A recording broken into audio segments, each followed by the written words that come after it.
أجمعين. بعد قال الله تبارك وتعالى منها خلقناكم وفيها نعيدكم ومنها نخرجكم تارة أخرى. Al-Hikmah, la sagesse qui est dans ce verset, Allah vient nous dire que Allah nous a créés par la terre et il faut préparer la personne s'il a fini son séjour ici pour le ramener là où il venait d'arriver. Et aujourd'hui, là, Inch'Allah, on va préparer, lorsque la personne a fini son séjour, maître, donc comment on le prépare pour l'amener là où il venait, c'est-à-dire fil qabr. La première chose, Inch'Allah, qu'on va parler, parce qu'aujourd'hui on ne va pas parler les détails, parce qu'hier on a bien expliqué tout ce qu'il faut, mais aujourd'hui c'est que la pratique. أول حاجة مكونات تغسيل وتكفين الميت. Quels sont les objets à avoir pour laver un mort? Je vais vous appeler de venir ici. On va commencer en premier par مكونات تكفين الميت. Qu'est-ce qu'il faut comme objet pour le kafan, les linceuls? Pour les linceuls, si c'était un homme, c'est très facile. C'est très facile parce que il va falloir ثلاث لفائف. Il y a un, c'est-à-dire 3 draps. 1, 2 et 3. Ça suffit. يدرج بعضها من بعض. Donc on les étale l'une sur l'autre. Donc on drap, on les étale comme ça, les 3 draps, on énorme. Après on le met au milieu, après on ferme. Par contre pour une femme, il faut rajouter 2 tissus. C'est ce qu'on va voir tout à l'heure, Inch'Allah. Alors on a montré les 3 pour un homme. Et maintenant pour la femme, qu'est-ce qu'il faut? Pour la femme, c'est 2 draps. Alors, il faut rajouter aussi un 3e drap, même on l'appelle pas drap, il a un autre nom, on l'appelle qamis. Qamis, c'est ça? Le 3e drap, qu'on l'appelle qamis. Vous voyez, ça c'est un qamis. Par contre, quand il il n'y a pas de manches. Donc, comment on fait? C'est très facile, c'est un drap comme les autres. Après, vous venez ici au milieu, c'est bien, c'est sur le milieu. Regardez, c'est dit au milieu. C'est ça? Alors maintenant, venez un peu ici. Après, vous venez ici au milieu, vous allez faire un ici. Donc, comment on va faire? On va couper ici. Pourquoi on coupe ici? Pour la tête. Parce qu'il doit mettre la tête ici. Vous voyez que le qamis. Donc, vous voyez comment on fait. Il doit s'habiller encore un qamis. Mais c'est un drap. Vous venez, voilà, dans le monde, pour qu'il voit bien la caméra. On vient au milieu, on fait un trou. Alors, c'est là où il va mettre la tête après. Donc, voilà. On va faire la démonstration quand il faut. Mais là, juste on montre qu'est-ce qu'il faut pour une femme. Donc, alors, ça c'est 3. Et maintenant, il faut la 4e, parce que pour une femme, on avait dit il faut 5. Donc, la 4e, il faut Izar. Izar, c'est comme ça qu'Izar, hein? On fait comme ça. C'est pour la partie basse. Taht. Parce qu'une femme, voilà, c'est fait comme un homme, c'est pas comme une femme. Il faut bien, parce que, par exemple, une femme, il a des règles, hein? Et un homme, il n'a pas ça. Donc, il faut bien, surtout la partie basse, bien ménager les choses. Et ici, on va mettre ce qu'on appelle tibban. Tibban, je vais l'expliquer autrement pour bien comprendre. C'est une sorte de couche. C'est une sorte de couche. Sur le izar, on va prendre du coton. On va prendre du coton. Vous voyez, une femme, quand il a les règles, qu'est-ce qu'il fait? Il met une couche. Donc c'est ça, on va le mettre ici. Il va mettre sa partie ici. Après, on fait quoi? Quand tu mets la couche à un enfant, après, il va bien fermer. C'est pourquoi on a demandé ce qu'on appelle izar. Et à la fin, le cinquième tissu, il faut ce qu'on appelle khimar. Le khimar, maintenant je vais l'appeler, pour une femme, c'est le foulard, ou le hijab, si vous voulez. C'est ce qui va couvrir la tête. Donc on va...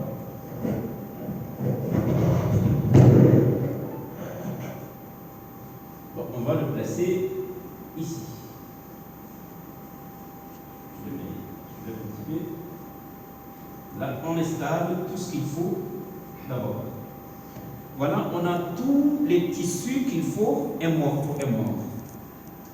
Dans les 3 ou les 5 draps, et quand on a fini de les laver, on a fini tout, avant de le mettre ici et couvrir, il y a des produits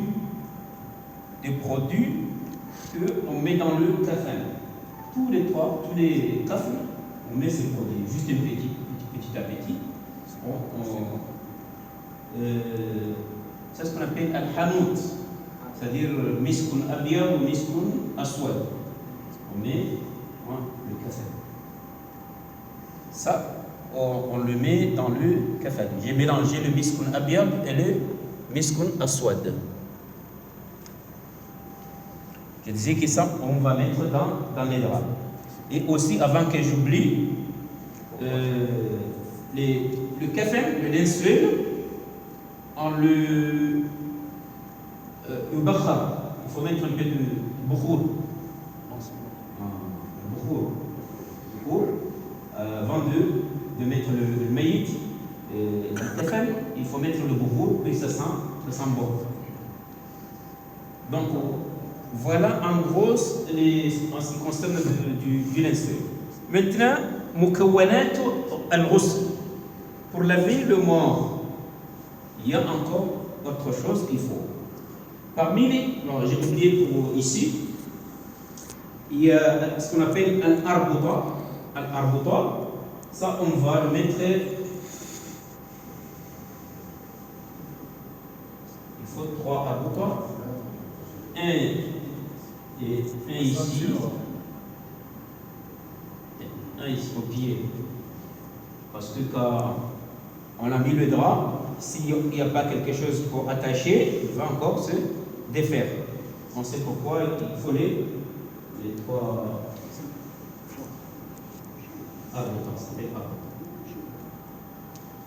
Voilà. Maintenant, on va parler mahia mukawwanat ghusl mayyit. Qu'est-ce qu'il faut pour laver un mort? Pour laver un mort, il faut la première chose, à savoir, il ne faut pas que ta main il touche le mayyit.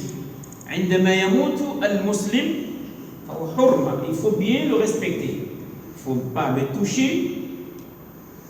Donc, et qu'est-ce qu'il faut faire? Il faut se protéger.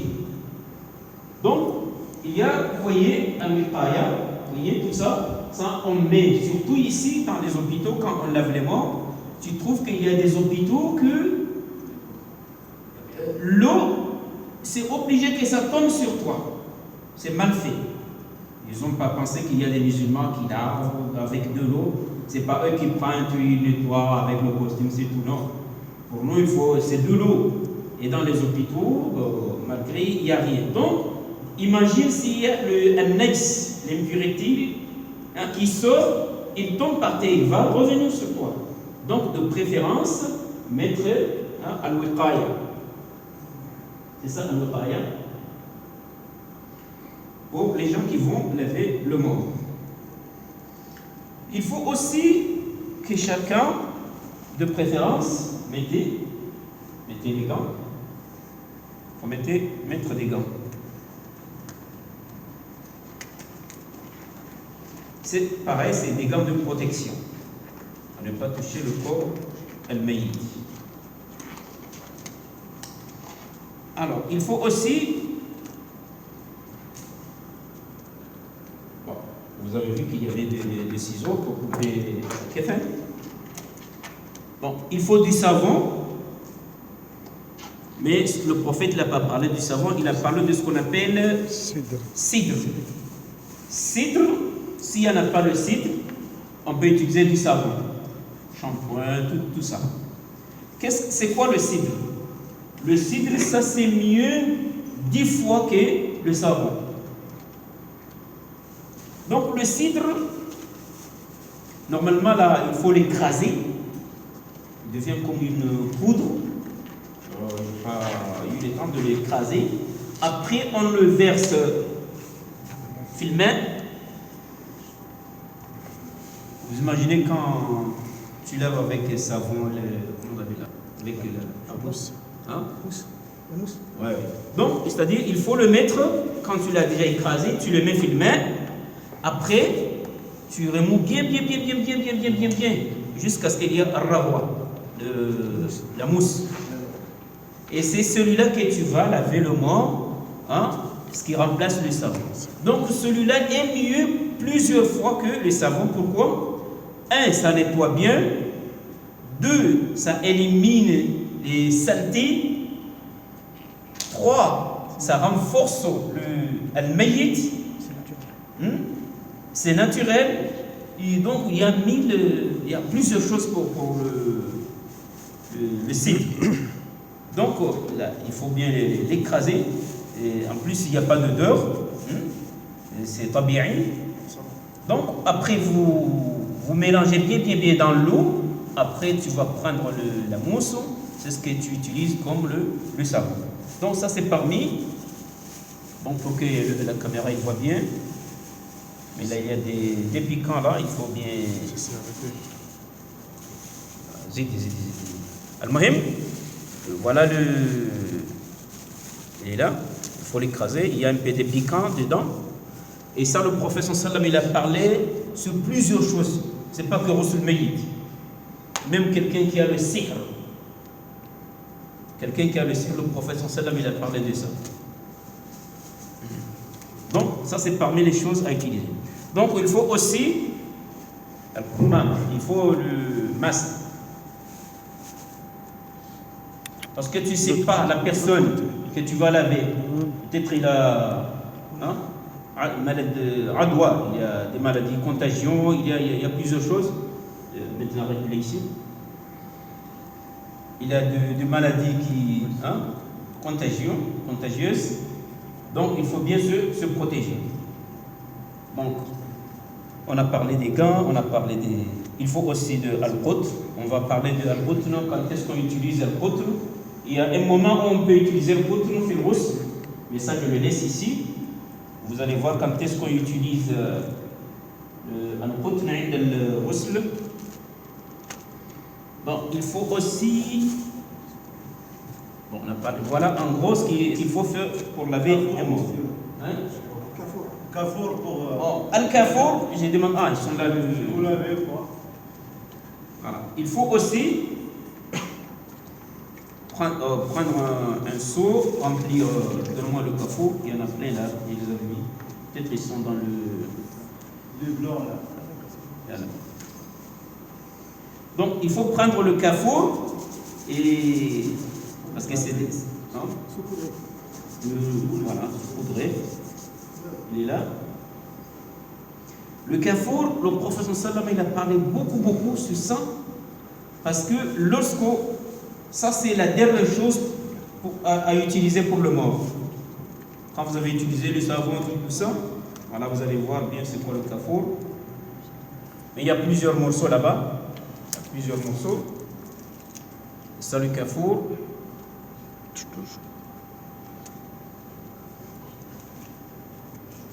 Mais il est de plusieurs façons.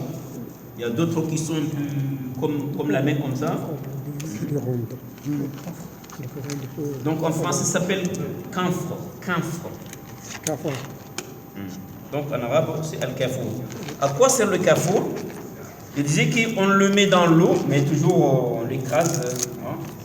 Ça devient comme poudre, mais il n'y a pas de mousse. Donc après, ça c'est la dette quand vous avez fini de laver le mort avant d'essuyer, on prend l'eau, on verse min al-ra'si ila al-rijl, de la tête au pied 3 fois.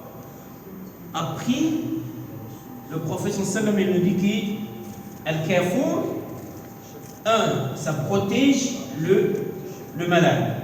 2, même s'il a un endroit qui saigne, ça s'arrête. C'est miraculeux. C'est miraculeux le kafour. Ça s'arrête quand vous le mettez le kafour. Imaginez si même si tu sais quelque part, tu prends le kafour, tu mets là, ça s'arrête. Subhanallah, ajib. Et 3, même aucun insecte qui peut l'approcher. Lorsqu'on est vivant, Allah nous dit qu'il y a les anges nous protègent. Quand tu dors, les anges viennent te protéger. Aucun insecte qui peut venir entrer dedans et te faire du mal. Mais quand on meurt. Lorsqu'on meurt, donc c'est pourquoi parmi les raisons que le prophète a dit il faut mettre le kafour au cas où un insecte va venir le faire du mal, mais kafour, il y a trop d'eau. Donc voilà le rôle du kafour. Al-Muhim, ce sont les objets importants pour laver les morts. Maintenant, on doit débarrasser pour continuer, Inch'Allah. Les autres, on verra petit à petit. Tu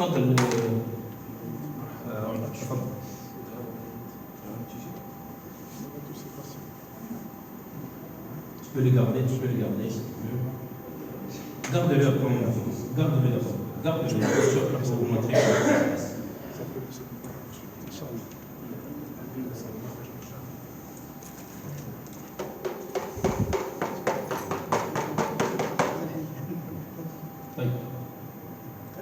Maintenant, les 3 personnes qui les approchent ici, là où je suis, ici.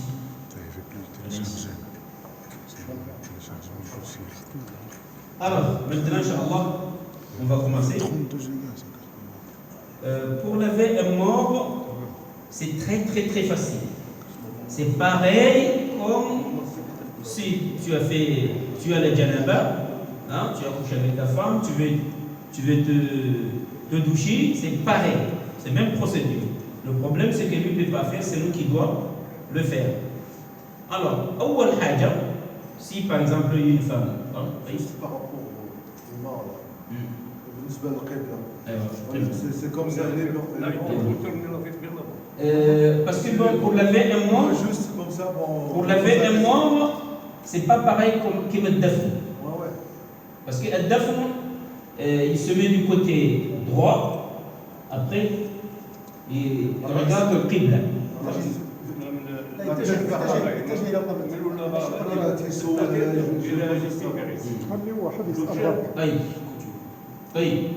Donc, pour laver un mort aussi, c'est possible, il faut يتجه للقبلة.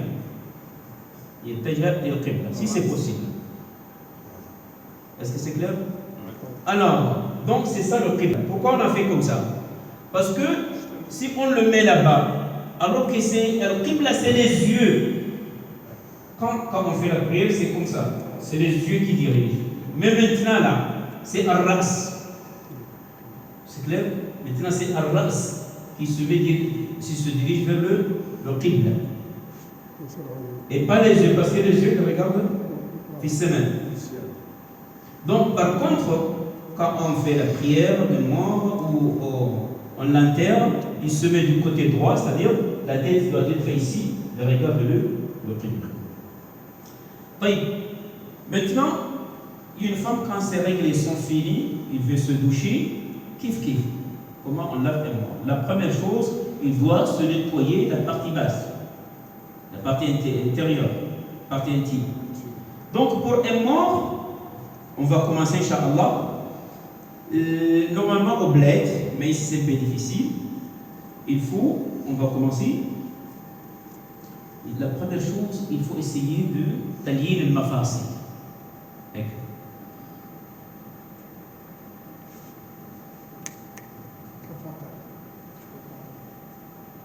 Pareil.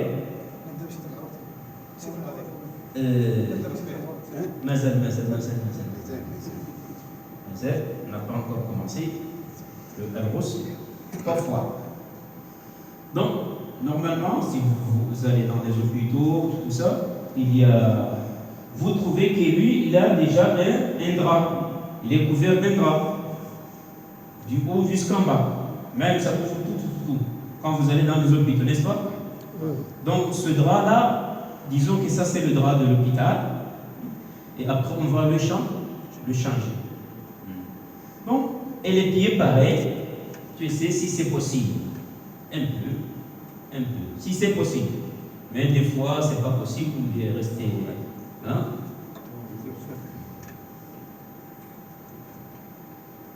Bon. Après, on va le soulever. Voilà. Vous allez vu là, ici, un peu doucement. Allez, on le relâche. Il faut doucement. Quand on pose un mot, il faut le faire doucement. Parce que Rasul sallallahu alayhi wa sallam, il a dit que hurmati amwatikum ka hurmati ahyaikum. Tout ce qui fait mal à quelqu'un qui est vivant, ça fait mal aussi à moi. Tu imagines, la main, on te le tape fort, hein, ou on te fort, donc ça te fait du mal. Tout ce qui fait mal à quelqu'un qui est vivant, ça fait mal aussi. Donc c'est pourquoi il faut faire doucement. Alors maintenant, on va commencer. La première chose qu'on doit faire à quelqu'un qui est mort, bon, hier on a parlé, il faut fermer les yeux, tout ça, aujourd'hui on n'est pas là. Alors, il faut faire tout le moyen possible, hein, de faire ce qu'on appelle al-istinja. Al-istinja, il y a 2 façons. On peut le laisser comme ça et appuyer un peu la main, avec la main droite, appuyer le ventre, birifqi, walili, pas fort comme ça, doucement. Pourquoi on fait ça? Pour que un ex qui est bientôt, qui voulait sortir, ça sort. Parce qu'on ne doit pas le laver alors qu'il a un ex. Il faut appuyer un peu ici pour que ça. Et comment on fait? On appuie comme ça, doucement, hein, et pas comme ça. Mais il faut appuyer, hein, pour essayer de dégager un peu. Ça, c'est la première façon. La deuxième façon, il y a une personne qui peut le soulever. Non, viens ici. Lui, il peut le tenir, et le imam aussi, celui qui est là, il appuie ici. Mais avant tout ça, il faut qu'il y ait un bukhur. Il faut mettre, c'est bon. Il faut qu'il y ait un bukhur. Pourquoi? Parce que le moment que vous avez commencé à appuyer ici, il y a quelque chose qui sort. Et ça pue. Donc, si vous mettez le bukhur, après quand même, ça va. Hein? Oui. Après, maintenant, on va commencer.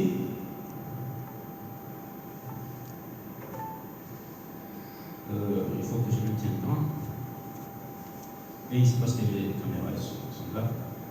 Donc, هذا هو مساعد. المساعد, il prend l'eau, ou dans les hôpitaux, il y a les tuyaux, c'est facile. Mais je mets les gants.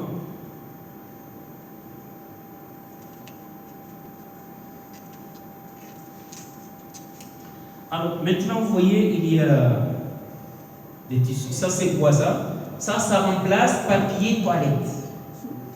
Ça remplace papier toilette. Maintenant, disons, il a fait caca, si vous voulez. Maintenant, il faut nettoyer. On prend le papier toilette. Donc, tu as les gants. Ça compte pas ça. Ça, c'est juste pour protéger la main. Et tu prends un tissu comme ça, même papier toilette, si vous voulez. Tu protèges bien la main. Hein, et après, tu mets ici. Hein, tu commences à nettoyer le caca qui est sorti. Et lui, il verse, viens ici. Il verse l'eau. Il verse l'eau, ou il met le tuyau là-bas, et moi, en même temps, il verse en même temps, je frotte, et je l'enlève, je mets au panier. Un autre encore, pareil. Je nettoie les saletés qui sont sorties. Une troisième encore, pareil.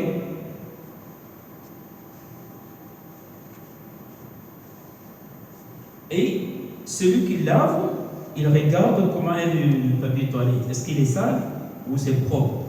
Dès qu'il voit qu'il est propre, que c'est bien nettoyé. Donc lui, quand même, il arrive à bien comprendre. Et si ce n'est pas nettoyé, il faut rajouter encore 4, 5, 7, ça dépend, jusqu'à ce qu'il nettoie bien, il est sûr que c'est bon. En ce temps-là, il laisse. Voilà, en ce temps-là, on va commencer. Maintenant, il s'est nettoyé. Nettoyer la partie intime. Maintenant, qu'est-ce qu'il faut? Baqiya al-wudu al-asghar. Il faut faire les petites ablutions. Maintenant, Inch'Allah, on va faire les ablutions. Tajma al-yadayn. Vous voyez, quand on fait les ablutions, on fait les deux mains en même temps. N'est-ce pas? On fait comme ça. Alors, Najma est fort. Bismillah. Bismillah ar-Rahman ar-Rahim. Bismillah ar-Rahman ar-Rahim. 3 fois. Bismillah. Après, on laisse les mains. Et maintenant, qu'est-ce qu'il faut? Quand on a levé les mains, qu'est-ce qu'il faut? Al-Madmada wal-Istinshaq. Comment on fait? Il faut faire très attention lorsqu'on lave les mains. Il faut toujours fermer la bouche quand vous passez de l'eau de ce côté-là. Il faut fermer la bouche. Il ne faut pas que l'eau rentre dans les narines ou des fils faibles. La bouche humaine. Alors comment on fait? On prend un tissu, quelque chose, même avec ça, ça passe. Après, ça remplace l'eau qui devait rentrer à al-Madmada. Comment on fait? Toujours, il y a une panier vide, on jette. Alors, comment on fait? Il y a deux façons. Si il est un peu grand, ça c'est la deuxième fois, après tu nettoies encore le nez en même temps. Parce que l'eau que tu as mis ici, c'est le même que tu mets ici. Bon, c'est-à-dire, on prend quelque chose, disons un petit tissu ou bien un cotton, tu le mouilles, tu passes ici dans la bouche et les dents. Hein, avec un œuf comme ça, 3 fois, et voilà. Tu jettes. Voilà, on a fait al-Madmada wal-Istinshaq wal-Istinthar. Et maintenant, il faut laver le visage.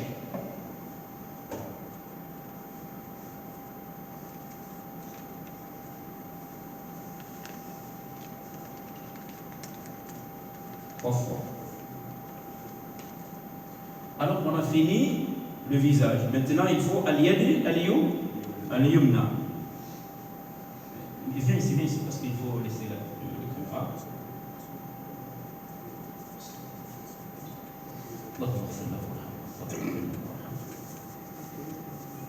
Trois fois.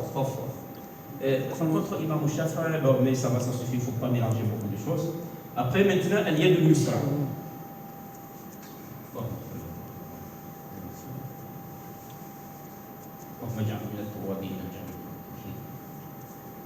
On peut faire des doigts أثناء الغسل.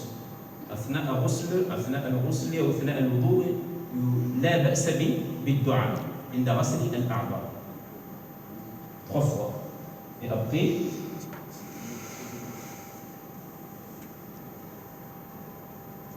une seule fois.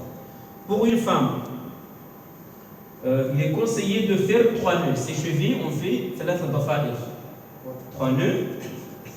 Après, des tresses, on dit d'offadir. Après ces 3 nœuds-là, c'est ça comment il est conseillé. C'est pas obligatoire, mais c'est conseillé de le faire les 3 nœuds. Au lieu de laisser tout ça. Je dis, après on fait comme ça et une fois. Ça passe. Et après, on lave al-Yad al-Yumna, Rajul al-Yumna, 3 fois, pareil. Et après, Rajul al-Yusra, 3 fois. Il y a deux avis. Il y a un avis qui dit que vous pouvez laisser les pieds, vous allez finir avec le al-ghusl. Mais le mieux, d'après les 2 avis, c'est de finir al-wudu. Parce que quand on fait les ablutions, on finit tout. C'est ça le mieux. Mais tout ce que vous allez faire, c'est... Donc là, on a fini al-wudu bil-asghar. Non? تقول الشهادة الوضوء. Donc, عند الوضوء, il m'a rappelé, عند الوضوء, au début, avant de commencer les ablutions, avant de commencer les mains, on dit Bismillah ar-Rahman ar-Rahim. Bien sûr, avec le niya qui dans الوضوء للميت. Ça, c'est un niya. Il n'y a pas des doigts spéciaux. Il n'y a pas des invocations spéciaux. Il n'y a pas des invocations spéciales. Pour le maït, mais tu peux lire toutes les doigts que tu connais, que Allah yarhamhu. On a fini al-wudu. Maintenant, baqiya al-wudu al-akbar. Al-wudu al-ghusl, c'est là où il y a le problème. Parce qu'il y a beaucoup de gens qui font de n'importe quoi. Mais al-muhim, ce qui est important, c'est que tu verses de l'eau, son corps. Après tu mets du savon ou bien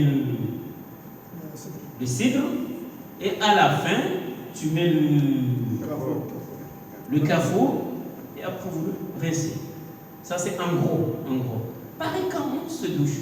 Mais maintenant, baqiya al-tartibat. On va commencer à le rosser.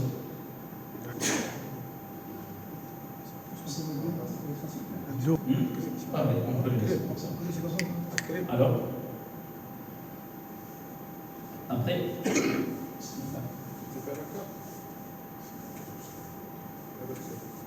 bien. On verse de l'eau, on commence par la tête. Pareil, quand on se douche, on commence la tête. Bien. Et quand tu passes ici, tu fermes, ici comme ça, tu passes, et juste après, tu passes la main. Mais il ne faut pas que l'eau rentre. Et après, tu commences ici, garde les aisselles, tu pars ici, jusqu'ici. Mais on a oublié quelque chose, on devait les changer ça au début. On a oublié ça. Donc, on l'a. C'est pas grave. Hein? On l'a changé. Mais il y a quelque chose de très important, c'est pourquoi j'ai pris ça. Al-awratul mayyit, ça c'est important ça. Surtout au niveau des femmes.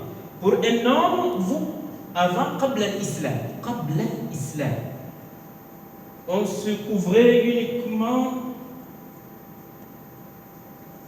Il faisait comme ça, qabla l'islam. Il faisait comme ça, qabla l'islam. Une femme comme un homme. Après, Wafat al-Rasoul sallallahu alayhi wa sallam, il se posait des questions. Comment on fait? Est-ce qu'on va enlever le prophète? On fait comme nous? Ils ont entendu une voix qui dit ne fais pas ça au prophète sallallahu alayhi wa sallam. Ne fais pas ça.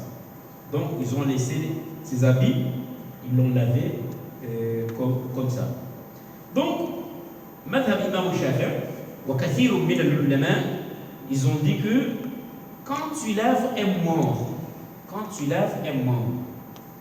fais semblant que toi-même que tu te douches devant quelqu'un.